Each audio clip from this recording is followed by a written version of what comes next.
Welcome to Restaurant Influencers presented by Entrepreneur. My name is Sean Walcha, founder of Cali Barbecue and Cali Barbecue Media.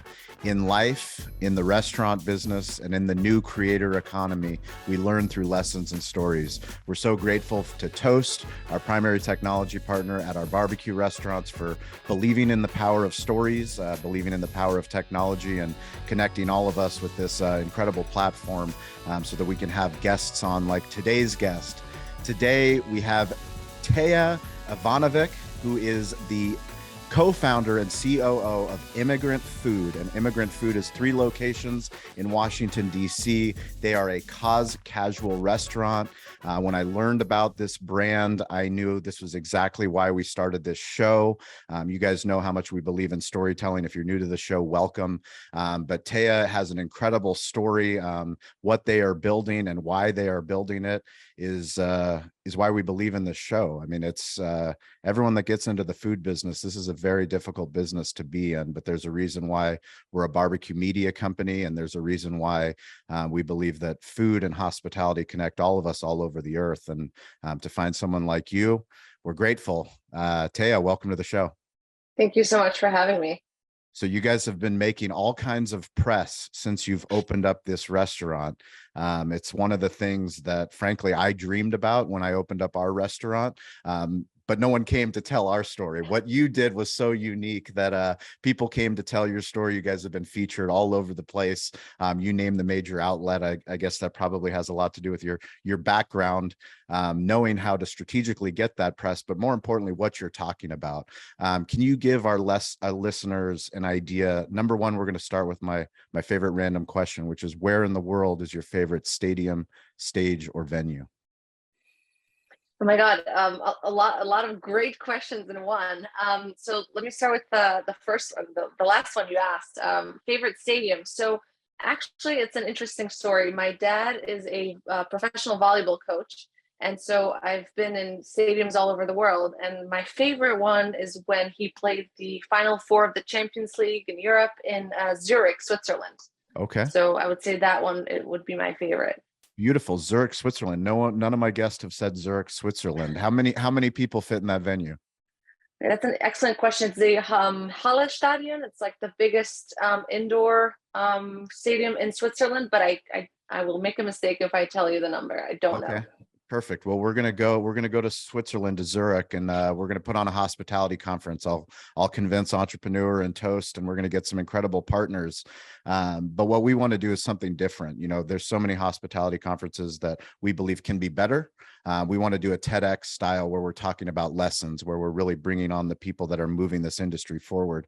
I'm going to put you on center stage, and I want you to pitch us. Let us know the Immigrant Food story. Sure. I mean, Immigrant Food is a restaurant group with a mission. And so we always say there's 2 beating hearts to Immigrant Food. One is the very innovative gastronomy, which is inspired by all the different foods that immigrants have brought to the United States over centuries. But the second beating heart is the advocacy. So we wanted to celebrate immigrants and immigration, but we also wanted to advocate and educate on immigration and immigrants today. So we partner with local NGOs, which is very integrated in the restaurant. We can talk more about that. Then we also publish a monthly magazine. So, you know, all you have to do is to get some more press is just publish your own magazine, Sean. So that's the idea. It's a very layered concept. So I guess for our restaurant audience, the restaurant owners that are all listening to this and hospitality professionals, I guess the answer is why get into such a difficult business when we all know how difficult it is? Well, you know, the mission is, we'll get more into the mission, but there are other ways, more traditional ways about going about advocacy. Why go the restaurant route? Sure, there are. I mean, there are many other ways. And my background is, think tanks, and I was a reporter for a while, and I was in PR. But food is a very non-threatening way to get across a message, right? Because people convene around food. People have difficult conversations around the dinner table, and I think that is what's so powerful, right? Food can tell so many different stories and touch people in really profound ways that I think not many other quote unquote traditional ways can. So I think food was a very natural way to do what we wanted to do. And when you came up, when you and the co-founder, when you guys came up with the concept, there's a way to go about food that isn't a brick and mortar.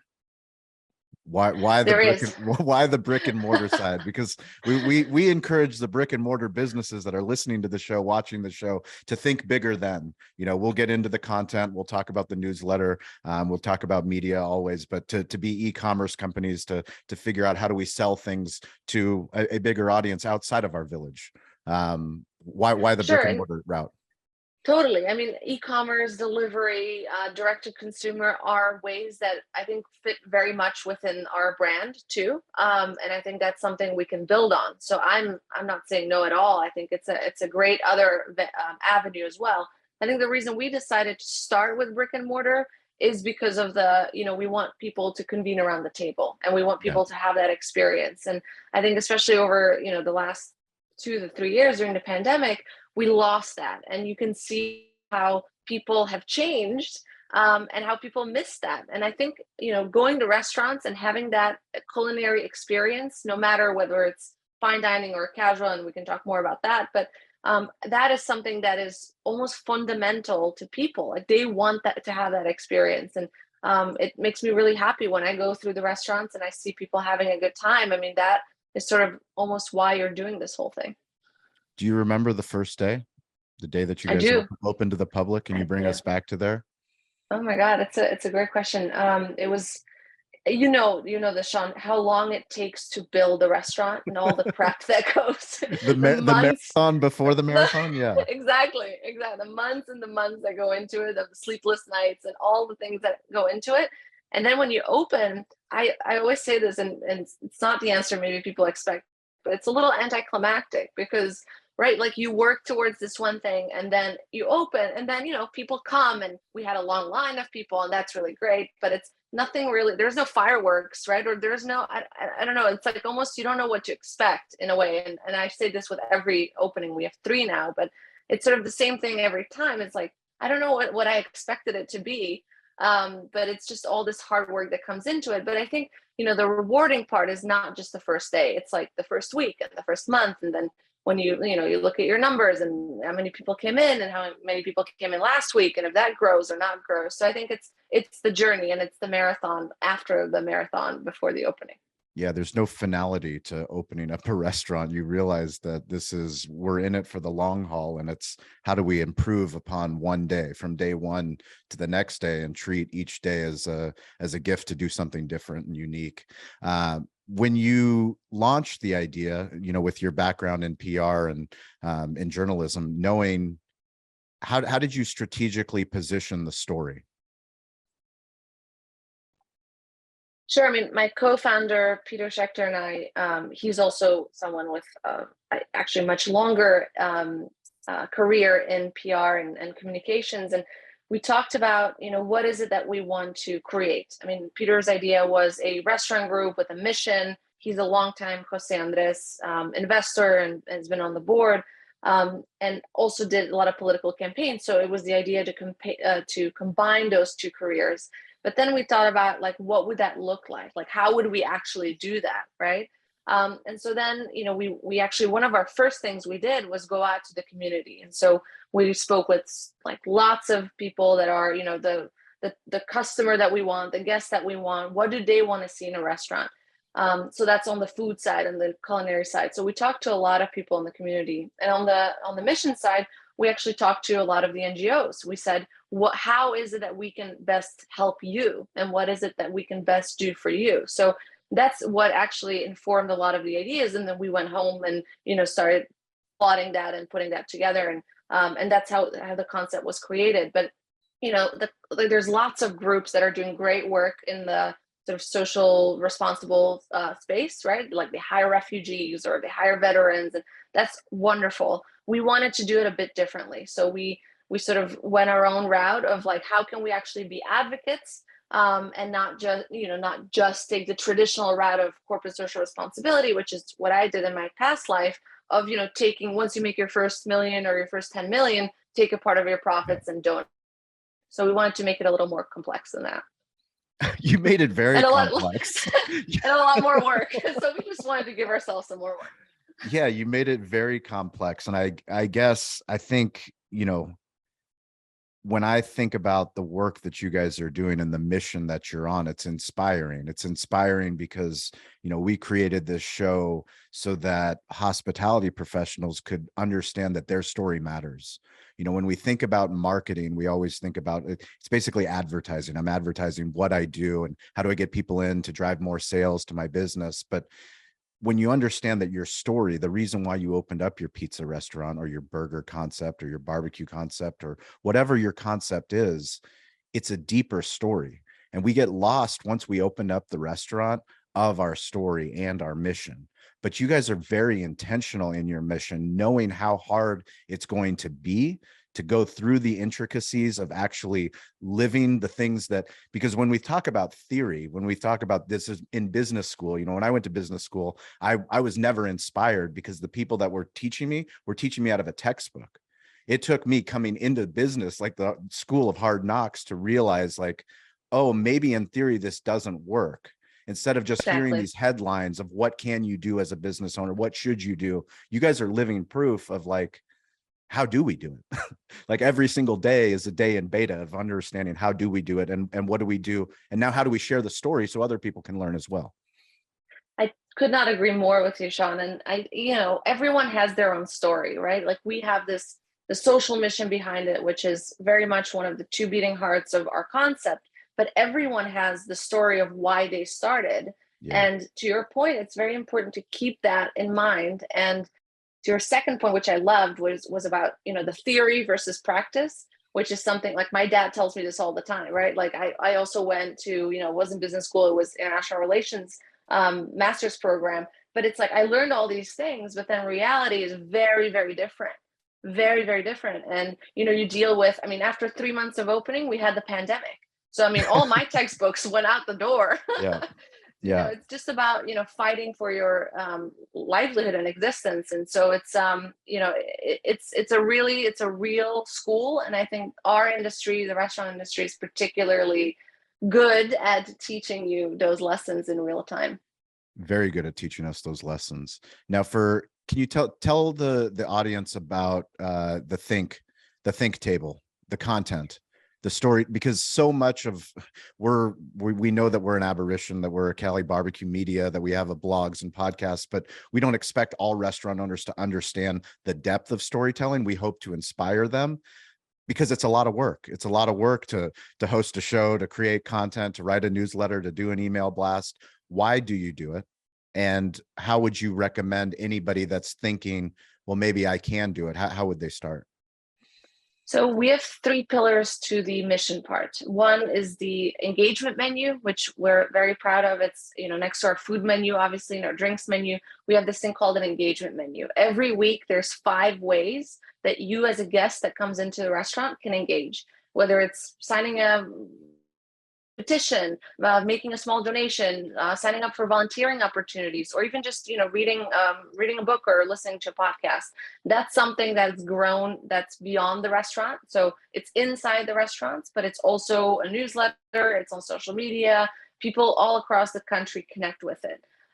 Which has been a really crucial part. The second part is, I mentioned already, which is the engagement, the impact partners, the 5 local NGOs that we work with that do incredible work. So we share a space with them. They can use it in off hours for volunteer trainings or English lessons or citizenship lectures, whatever they need.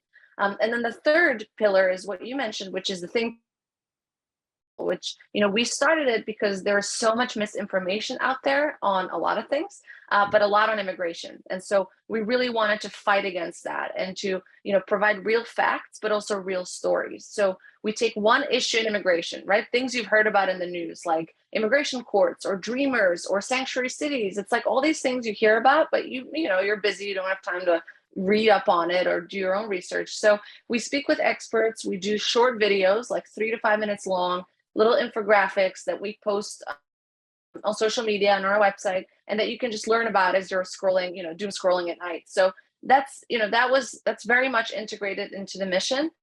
And it's just a natural connection to our brand.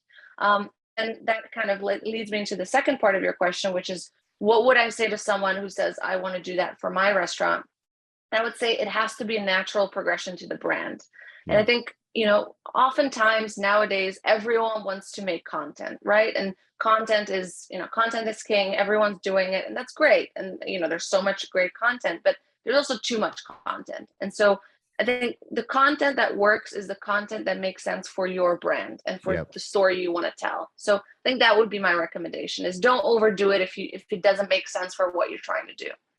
Yeah, I think that, my media mentor, David Meltzer, he talks about finding your frequency. And if you find your frequency, it doesn't matter what you do, there's an audience for it. It's kind of, when we started this show, it was, we didn't think that anyone would listen, but then you realize that there is something bigger. There are restaurants out there that want to be bigger, that have bigger hopes and goals. And when I think about immigration, when I think about immigrants, I think about my grandfather. My grandfather's from Bulgaria. He was a farm boy that was meant to be on the farm. He lived an incredible life, and I was able to help him document his life story. It's part of the reason why we do what we do, is that every story matters. And my wife is an immigrant as well. She's from Bulgaria as well. Why is immigration so important to you? Well, immigration is at the core of this country, right? I mean, immigrants have made America great, again and again and again. That's one of our taglines too. But it's so true. I mean, immigration and immigrants are the fabric of what has made America what it is today. Whether it's in food, I mean, food chain. I mean, I don't have to tell you how it's so reliant on immigrants. But everything else. I mean, you look at Nobel Prize winners. You look at Fortune 500 CEOs. You look at so many aspects of our society. Immigrants are leading the way, and immigration is good for this country, whether it's economically, and there's lots of data on that. Socially, there's just music. I mean, there's so many different ways that immigrants make this country a better place, and so it is un-American to not support immigrants. I think it's basic as that. So I think just celebrating that history that we have as Americans, but also being able to understand really in what ways that we can make a difference ourselves is sort of why I do what I do and why I wake up every day. And now a quick break from restaurant influencers to share an exciting new offer from our sponsor, Atmosphere TV.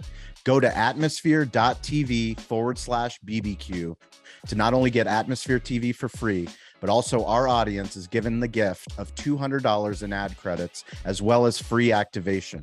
Join more than 40,000 other venues who use Atmosphere TV by signing up with the code BBQ at atmosphere.tv/BBQ. Keep guests entertained with Atmosphere TV because you have the ability to turn your promotions and your advertisements onto your television with this platform. The simple plug and play device lets you take control of the content on your screens. Keep guests entertained, engaged, and informed of real-time specials, career opportunities, and announcements that you can personalize within your own custom content dashboard. Tap into great channels such as America's Funniest Home Videos, Fashion, Throttle, Chive TV, sports highlights, Red Bull, Real Madrid, along with unbiased news and entertainment. There is something for everyone. Over 60 curated channels of short form, entertaining content to choose from right at your fingertips. They also have an incredible ad supported network that allows you to not only market within your four walls, but also locally or nationally if you desire. The platform gives you full control to dial in your marketing efforts. Please go and visit atmosphere.tv/BBQ and let them know Restaurant Influencers sent you. So I would love to talk about the courage that it takes, because there's, when you're in the hospitality business, I remember early on growing up, the things that business leaders that I respected always told me is to stay away from politics and stay away from religion. Two things that should never come into the town hall, the town pub, the town restaurant. And yet you went both feet in loud into the waters at a very tumultuous time in this country. Why and where did you find the courage to do it? And the follow-up is what was there any backlash? No, that's it. Thank you for those questions, because I think times have changed, and we are at a time right now when we have been. I've seen the transition when I was in the PR space, with a lot of my clients that were, asset managers, and the transition into corporate social responsibility, CSR, and ESG, environmental social governance. That is a lens that people are applying more and more. And you see it with large companies. Look at Nike, look at Patagonia, look at all these big billion-dollar companies that, they almost have to apply the CSR lens because their customers want it and they require it. And if you see millennials and Gen Z, that's what they want to do. They want to put their money, their wallets, where their values are. And it's no longer just about value, it's about values as well. And our company, Immigrant Food, really believes that you don't have to give up profit and profitability in order to do good and do something that people care about. So those two are not mutually exclusive anymore. And that's a really important thing. We're not a charity. We're not a 501c3. We're a social enterprise, and we can have the same profitability, the same EBITDA levels that any other restaurant group has, while also advocating and doing the work that we do. So to answer the second part is whether there's been backlash. Honestly, there hasn't. And I think it has surprised me. I have to say very honestly. I mean, you're always ready for, whatever comes your way, right? You don't know. But there really hasn't. And even, at the former administration, we were right next to the White House. Our location is literally next to the White House, the last building. That's amazing. We would have guests. How big is the space? How big is the space? It's 2,600 square feet. It's awesome. like 2 floors and a nice patio outside. So you see the White House when you're sitting on the patio, the executive building.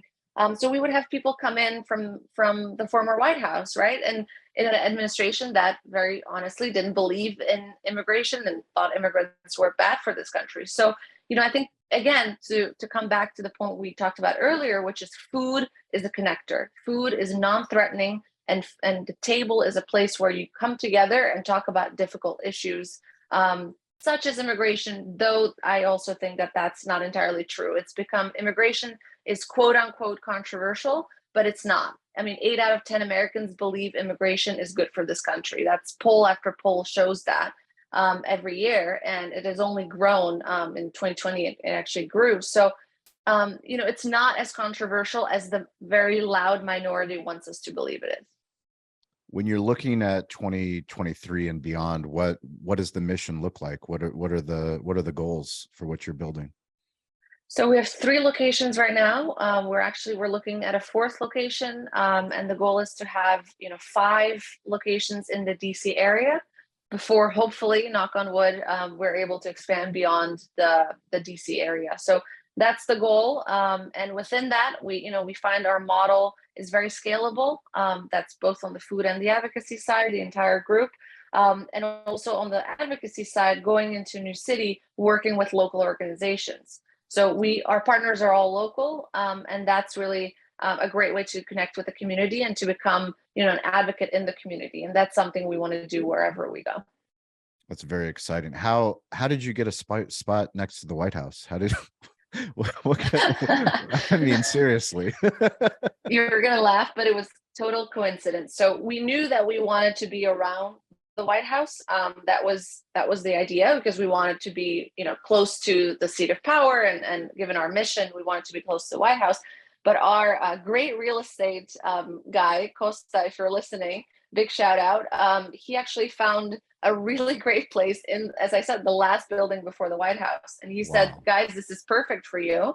It's also on 2 floors. So the 2nd floor is where we do a lot of the mission-oriented events and where the NGOs can use that space. So it was absolutely perfect for what we wanted to do.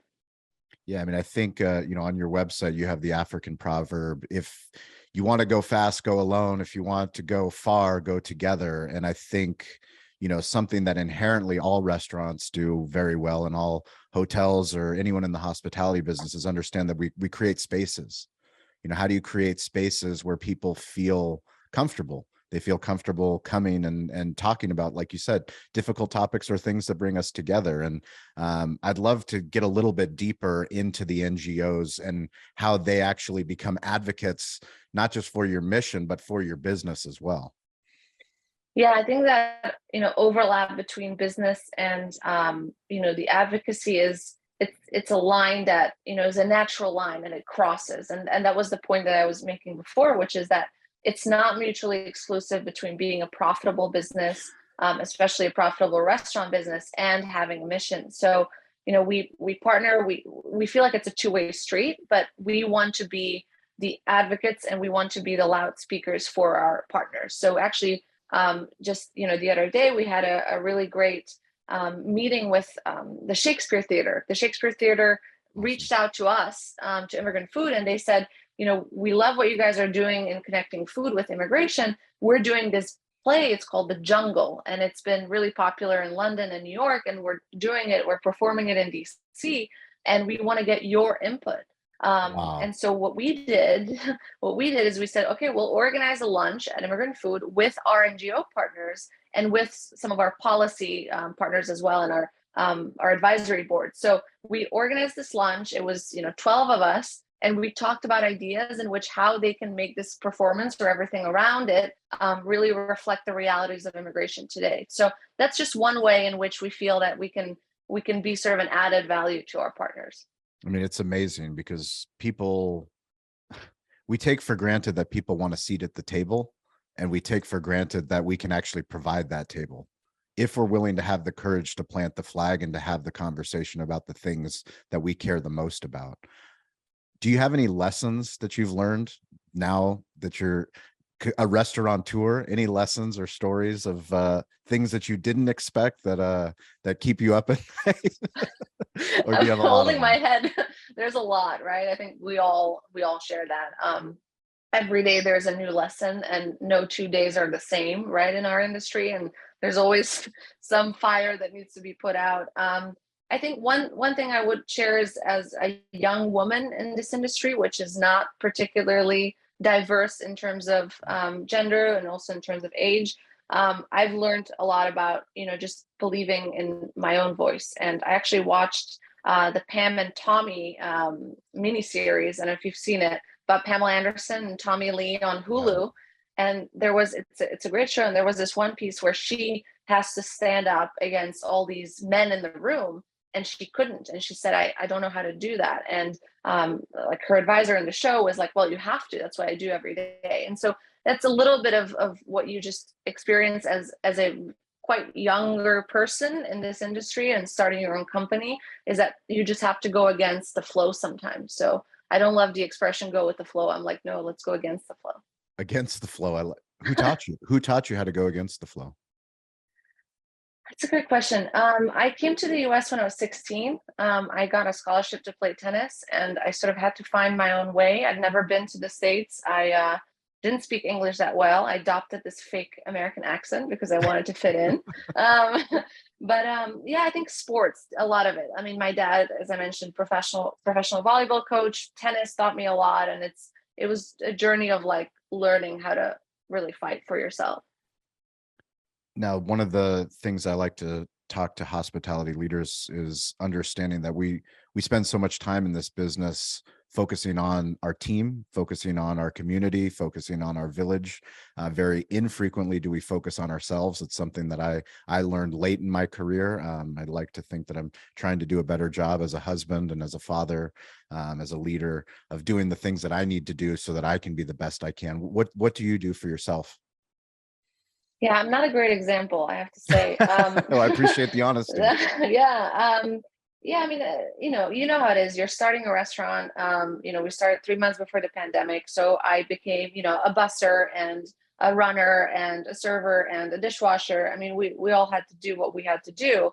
So, I didn't have days off, and I didn't have, mental health days, or I didn't work from home, like many or most of my friends did, or so I didn't do that. I have been better. I have to say, I'm like you. I'm really trying to be better about that.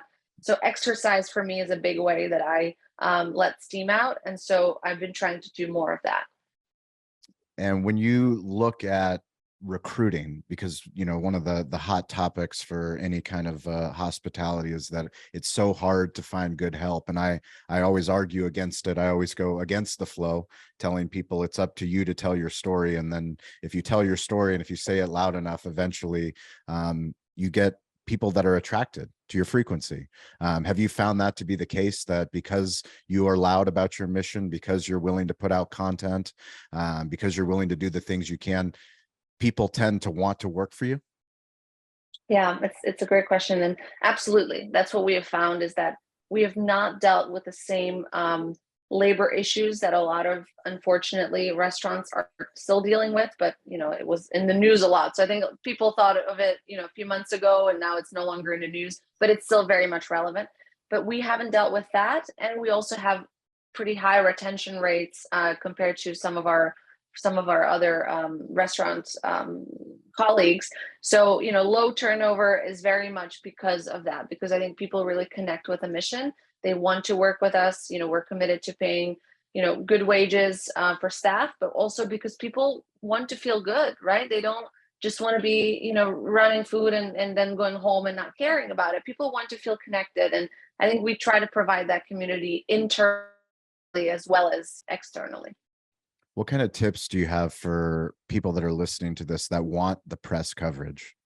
Since you've worked in PR and you've worked so long in brand, and brand is in everything that you do, what kind of tips would you have for somebody that that's listening to this show that's like, well, how did you get featured in all these places? Yeah, I mean, of course, every story is different. So, people, feel free to reach out. I'm always happy to chat with people in the industry. But um, that side, I think the most important thing is authenticity, and just being really genuine. And it's a cliche, but it is so true. I mean, you have to believe in your brand first of all, Yeah. before you can put that out there. So no one else is going to believe in it if you don't. And I think that applies to a lot of different parts of life. But I think we live and breathe what we do, and I think many restaurant owners do too. But I think it's and you mentioned it, the story part.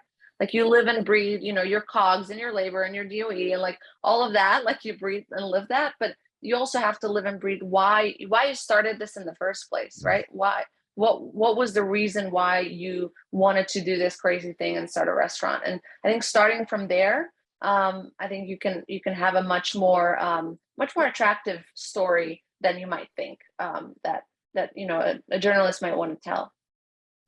What gets you excited when you're creating content? Oh, that's such a good question. It gets me excited to share our vision, and so to share something and connect with people. So when we do a think table issue, that we did one on green cards, right? Like, what are green cards? Why are they green? um, right? And so we Why talk. are they green? It actually, that's how it used to be. Like, when they started out, they used to be like a green piece of paper, and then they stopped that. And then, people just kind of, the terms just stayed, or the colloquial term just stayed. So, that's something that when we put it out, people are really connected with that, and people are like, oh, wow, I learned something. Or, when you feel like you touch someone, whether it's on the mission or it's on the food, and that's a big one too, is when people feel like, oh, I connected with my heritage because I ate this, the Madam VP Heritage Bowl because my family's from India and Jamaica. I'm like, wow, that's really great. So I think when I connect with people is when I'm like, oh, this is good content. Bring us into the story. How did you create the Madam VP Bowl? It's a great bowl. So when Kamala Harris and Vice President Kamala Harris and President Biden were inaugurated, we said, we want to do something, and it was such a natural thing to honor Kamala Harris's heritage, which is Indian Jamaican, right? And so that's like a crazy mix. Like, who would mix Indian and Jamaican food? But Yeah. our chef said, oh, let's do it. Let's see how we can do that. And so we created this bowl, which has been one of our best sellers. And it's just been an amazing bowl. And actually, the second gentleman came in and had the bowl. So I'm hoping Really? that, yeah, I'm hoping that the vice president had a taste too. Wow. Hopefully the vice president does get a taste. I mean, I think that, but that gets to the heart of everything that we talk about. When you're mission driven, purpose driven, and you're not shy about it, and you're willing to talk about it and celebrate it, some really amazing things can happen for your brand and for the things that you're trying to accomplish. Is there something in the mission that you guys are working on currently that could be a big help to you to move your mission forward?